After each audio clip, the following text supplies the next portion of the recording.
സുഖമാണോ എന്നാണ് ഞാൻ ചോദിക്കുന്നത്. സുഖമാണോ? സുഖമാണ്. എവിടെ പോണോ? ഞങ്ങള് തിരുവനന്തപുരത്തേക്ക് പോവുകയാണ്. ഓക്കെ.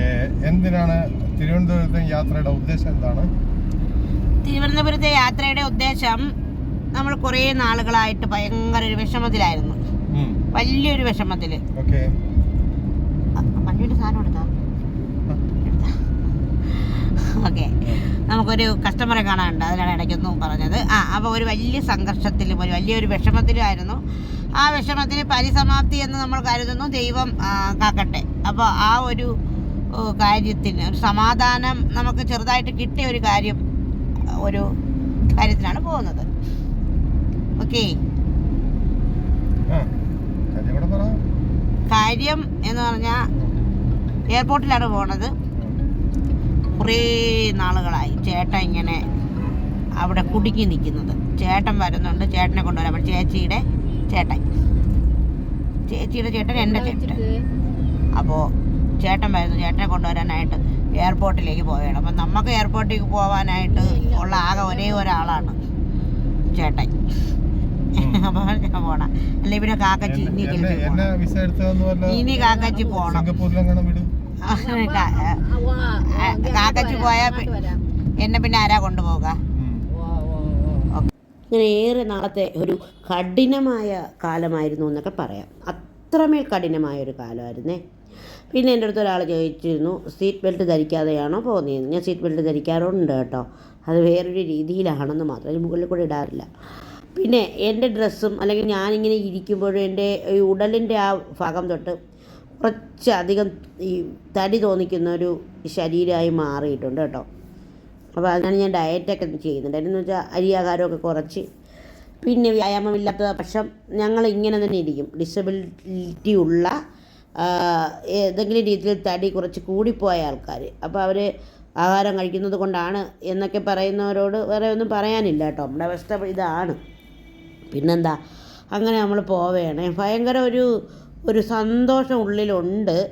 എങ്കിലും ആളെ കണ്ടാൽ മാത്രമേ നമുക്ക് സമാധാനം കാണൂ. കാരണം അത്രമേൽ ആർക്കും അറിയത്തില്ല, അത്രമേൽ വേദനയായിരുന്നു കേട്ടോ. നമ്മൾ ചേച്ചിയും ഞാനും എൻ്റെ അമ്മയും മക്കളും കാക്കച്ചിയൊക്കെ കേൾക്കുന്ന വലിയ ഒരു വേദന. കൂടെ പിന്നെ എന്താണ്, ആളിനെ കാണാതെ വന്നു 2 പ്രാവശ്യം. പിന്നെ അതിൻ്റെ ടെൻഷൻ, അങ്ങനെയൊക്കെ ഞാൻ വീഡിയോ ഒക്കെ ഇട്ടിരുന്നു കേട്ടോ. അപ്പോൾ ഭയങ്കര ഒരു ദൈവത്തിൻ്റെ അടുത്തൊരു പ്രാർത്ഥനയാണ്. ചേട്ടൻ എത്രയും പെട്ടെന്ന് നാട്ടിൽ വരണം, ചേട്ടനെ കാണണം എന്നൊക്കെ ഉള്ളത്. നമുക്ക് ഭയങ്കര ഒരു സന്തോഷവും അല്ലെങ്കിൽ ഒരു പ്രാർത്ഥനയൊക്കെയാണ്. തീ തിന്നുകയായിരുന്നു 2 ദിവസമായിട്ട്. ഭയങ്കര കുറേ പ്രശ്നങ്ങളുണ്ടായി. അതുകൊണ്ട് വീഡിയോ ഒന്നും ഇടാനും ഒന്നും തോന്നിയില്ല. അങ്ങനെയൊക്കെ അങ്ങ് പോവായിരുന്നു കേട്ടോ.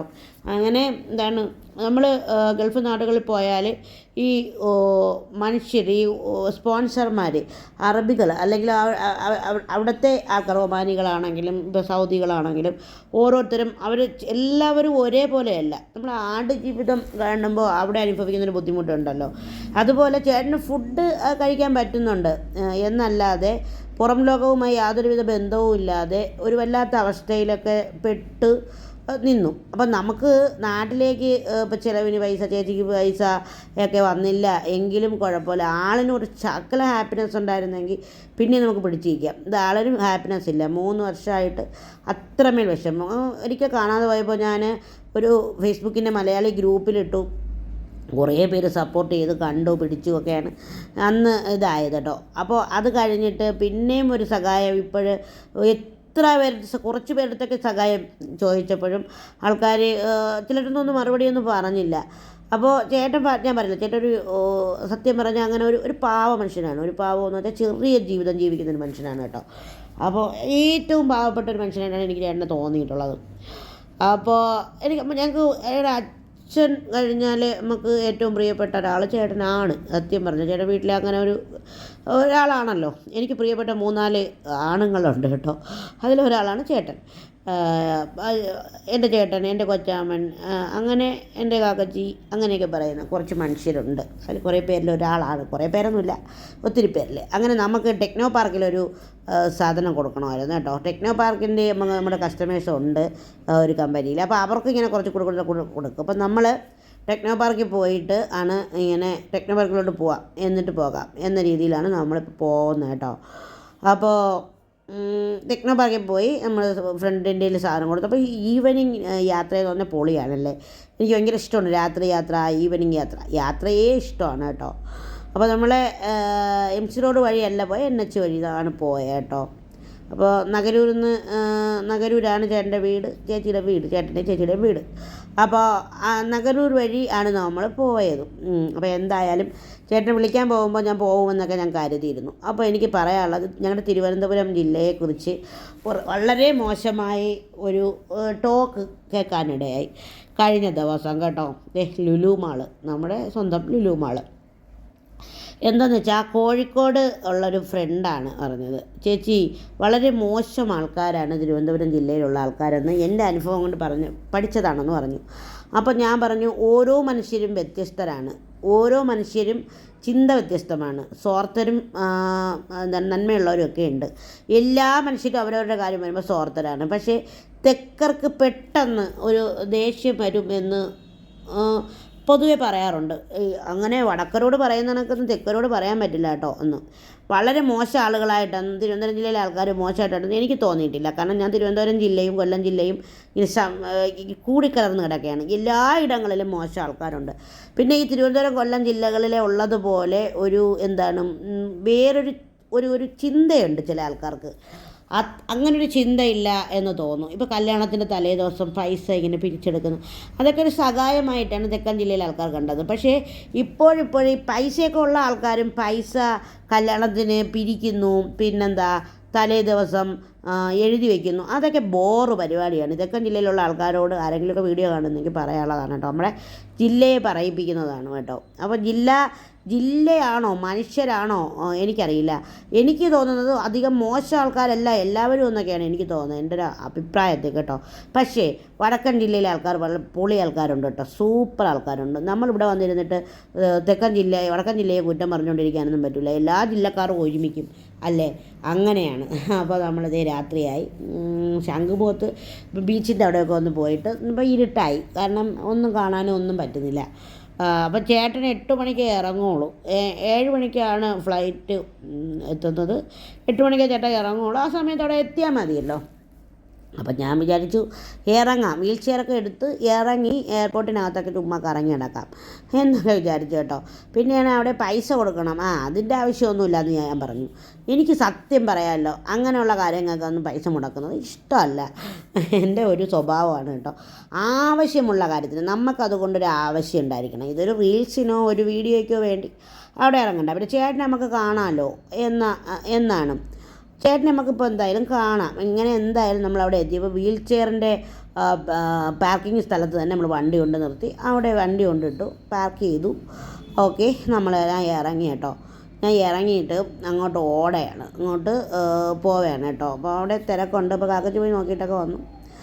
ഞാൻ പറഞ്ഞു ശരി ഓക്കെ ഞാൻ വരാം, ഞാൻ ഓക്കെ ആയിട്ട് എൻ്റെ ടയറൊക്കെ മാറ്റി. എൻ്റെ വീൽ ചെയർ പോയിരിക്കുകയായിരുന്നു, ഫ്രണ്ട് ടയർ പോയിരിക്കുകയായിരുന്നു, ടയറൊക്കെ മാറ്റി. അപ്പോൾ അങ്ങനെ ഒരു ഹാപ്പിനെസ് ഉണ്ട്, എനിക്ക് സന്തോഷമുണ്ട്. ചേട്ടൻ വരെയല്ലേ, അത് വലിയൊരു സന്തോഷമാണ്. അപ്പോൾ ഞാൻ അവിടെയൊക്കെ കിടന്ന് കറങ്ങുകയാണ് കേട്ടോ. അപ്പോൾ ഇവിടെയൊക്കെ ഇറങ്ങി ഇങ്ങനെ പോവാം. അപ്പം ഞാൻ പണ്ട് എയർപോർട്ടിൽ പോയിട്ടുള്ളത് എൻ്റെ കൊച്ചാമ്മൻ പോയപ്പോഴത്തേക്ക് ഞാൻ പോയിട്ടുണ്ട്.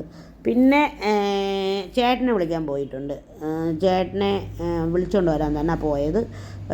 2 തവണ ചേട്ടനെ വിളിച്ചുകൊണ്ട് വരാൻ പോയിട്ടുണ്ട്. കൊണ്ടാക്കാനൊന്നും പോയിട്ടില്ല, എനിക്കിഷ്ടമല്ല കൊണ്ടാക്കാൻ പോണത് കേട്ടോ, സത്യം പറയാലോ. പിന്നെ ഞാൻ പോയത് എൻ്റെ കുഞ്ഞമ്മയുടെ മോൻ വന്നപ്പോൾ ഒരു വട്ടം പോയി. അങ്ങനെയൊക്കെയാണ് പോയത് കേട്ടോ. അപ്പോൾ ഭയങ്കര ഒരു അനുഭവമാണ് എയർപോർട്ടിൽ. ഈ യാത്രക്കാർ വന്നിറങ്ങുമ്പോൾ അവരുടെ ഉറ്റവരെ കാണുമ്പോൾ ഭയങ്കര ഒരു സന്തോഷം. പിന്നെ വേറൊരു സന്തോഷം എന്താണെന്ന് വെച്ചാൽ അറിയാമോ, വീൽ ചെയറിൽ വരുന്ന കുറേ ആൾക്കാരുണ്ട് വയ്യാതെ. അവർ വീൽ ചെയറിൽ വന്നിറങ്ങുമ്പോൾ മക്കളൊക്കെ കരഞ്ഞ് ഇങ്ങനെ കൊണ്ടുപോകുമ്പോൾ അതൊക്കെ എൻ്റെ മനസ്സിനൊരു വിഷമം ഉണ്ടാക്കി, ഭയങ്കര ഒരു വിഷമം ഉണ്ടാക്കി. പിന്നെ നമ്മൾ അവിടെ ചെന്ന് വെയിറ്റ് ചെയ്തു. ചേട്ടനെ ഒരു വിധത്തിൽ കാണുന്നില്ല കേട്ടോ. മസ്കറ്റിൽ നിന്ന് വന്ന അവരെല്ലാം ഇറങ്ങിപ്പോയിട്ടും ചേട്ടനെ കാണുന്നില്ല. പിന്നെയും ടെൻഷൻ. അപ്പോൾ ഞാൻ എൻ്റെ ചേച്ചിയും പറയണം, നമ്മളെന്താ ടെൻഷൻ അടിക്കാനായിട്ടിരിക്കുന്നു എന്നൊക്കെ നമ്മൾ പറയുകയാണ് കേട്ടോ. ഇവരൊക്കെ കളിയാക്കുന്നു, നിങ്ങളൊന്നും മിണ്ടായിരിക്കും, ടെൻഷൻ അടിക്കേണ്ട, മിണ്ടായിരിക്കുന്നൊക്കെ കേട്ടോ. അപ്പോൾ ഞാനും അവളും കൂടെ ഇങ്ങനെ പരസ്പരം നോക്കി ഇങ്ങനെ ഇരിക്കുക. ഇവർ വഴക്ക് പറയും നമ്മൾ ടെൻഷൻ അടിക്കുന്നു എന്നൊക്കെ പറഞ്ഞിട്ട് കേട്ടോ. അപ്പോഴത്തേക്കും ഞാൻ ഇവിടെയൊക്കെ ഇങ്ങനെ കറങ്ങിയും കൂടെയൊക്കെ നടന്നു. വീഡിയോയും നമുക്കൊരു റീൽസൊക്കെ കിട്ടുമല്ലേ, അങ്ങനെയൊക്കെ. അപ്പോൾ എനിക്ക് ആഗ്രഹം ഉണ്ടെന്ന് വെച്ചാൽ ഇപ്പോൾ ദുബായി പോകണോ എന്നൊക്കെ കാക്കച്ചി ഇങ്ങനെ ചോദിക്കണം. എനിക്ക് ദുബായി പോകാനൊന്നും ആഗ്രഹമില്ല, സത്യം പറയാമല്ലോ. എനിക്ക് അങ്ങനെയൊന്നും ആഗ്രഹമില്ല കേട്ടോ, ദുബായിലൊന്നും പോകാനായിട്ട്. എനിക്ക് ഫ്ലൈറ്റിൽ കയറണം അങ്ങനെ ഒന്നുമില്ല. എൻ്റെ ആഗ്രഹം അതൊന്നുമല്ല കേട്ടോ, എൻ്റെ ആഗ്രഹം വേറെയാണ്. എനിക്ക് പുറത്ത് പോകണമെന്നുണ്ട്, എന്താണ് നമ്മുടെ യൂറോപ്യൻ കൺട്രീസിലൊക്കെ പോകണമെന്നാണ് കേട്ടോ. ഇത് വലിയ ആഗ്രഹമാണ്, ഒന്നും ഒരിക്കലും നടക്കത്തില്ലല്ലോ. അതുകൊണ്ട് ആഗ്രഹമല്ല, പോയാൽ അങ്ങോട്ട് പോകണം എന്നൊക്കെയുണ്ട്. ഈ കണ്ടീഷൻ മാറണം, ഈ ഒരു അവസ്ഥ മാറണം എന്നൊക്കെ എനിക്ക് ഭയങ്കര ആഗ്രഹമുണ്ട് കേട്ടോ. അപ്പോൾ വെയിറ്റ് ചെയ്ത് ഇരിക്കുകയാണ്. അപ്പോഴത്തേക്ക് എനിക്ക് വഴക്ക് പറയാണ് കേട്ടോ. മിണ്ടാതിരിക്കുക പെണ്ണേ, മിണ്ടാതിരിക്കടി എന്നൊക്കെ പറയുകയാണ് കേട്ടോ. മിണ്ടാതിരിക്കുക എന്നൊക്കെ പറഞ്ഞ് ഇവരെന്നെ വഴക്ക് പറയുന്നു. കണ്ടില്ലല്ലോ എന്നൊക്കെ ഞാൻ ഇങ്ങനെ പറഞ്ഞുകൊണ്ടിരിക്കുന്നു. ഞാനും എൻ്റെ ചേച്ചിയും കേട്ടോ. ഞാൻ പറഞ്ഞില്ലേ, എനിക്ക് തടി ഓവറായിട്ട് തോന്നുന്ന ഒരു ഭാഗമാണ് ഇങ്ങനെ വീഡിയോ എടുക്കുമ്പോൾ കേട്ടോ. അപ്പോഴത്തേക്കും നിനക്ക് തടി ഉണ്ടായിട്ടല്ലേ ദീജു അല്ലെങ്കിൽ ദീജെ എന്ന്. പിന്നെ യൂട്യൂബിൽ വീഡിയോ അധികം ഇടാറില്ല കേട്ടോ. ഇടുമ്പോൾ ആൾക്കാർക്ക് അതൊരു കാണണമെന്നൊന്നും ഇല്ലാത്തത് കൊണ്ട് അങ്ങനെ ഇടണോ വേണ്ടേ എന്നൊക്കെ ഇങ്ങനെ ആലോചിച്ചിരിക്കുകയാണ് കേട്ടോ. ചേട്ടനെ കാണാത്തതുകൊണ്ട് ഇങ്ങനെ നമ്മളിപ്പോൾ നോക്കിയിരിക്കുകയാണ് കേട്ടോ. എന്താണ് അപ്പോൾ ചേട്ടൻ കഴിഞ്ഞ് വരുവുള്ളൂ എന്നും പറഞ്ഞ് ഫോൺ വന്നു. ഓക്കെ, പ്രശ്നമില്ല. അപ്പോൾ ചേട്ടൻ കഴിഞ്ഞ് വരുമല്ലോ അങ്ങനെയൊക്കെ പറഞ്ഞ് നമ്മൾ ഇരിക്കുകയാണ്. നമ്മൾ വിചാരിക്കുകയാണ് ഇതൊരു കടമ്പ തന്നെയാണല്ലോ എന്നും കേട്ടോ. നമുക്കിപ്പോൾ ഗൾഫിൽ നിന്ന് എന്തെങ്കിലുമൊക്കെ കൊണ്ടുവരുമോ അങ്ങനെയൊന്നുമില്ല കേട്ടോ. കാരണം നമുക്ക് ചേട്ടൻ വന്നു, ചേട്ടനാണെങ്കിൽ പോകണം കേട്ടോ. ഞാൻ വീഡിയോ എടുക്കാൻ പറഞ്ഞു, ചേട്ടൻ വരെ പോവുകയാണ് കേട്ടോ. ഇതാണ് ചേട്ടൻ.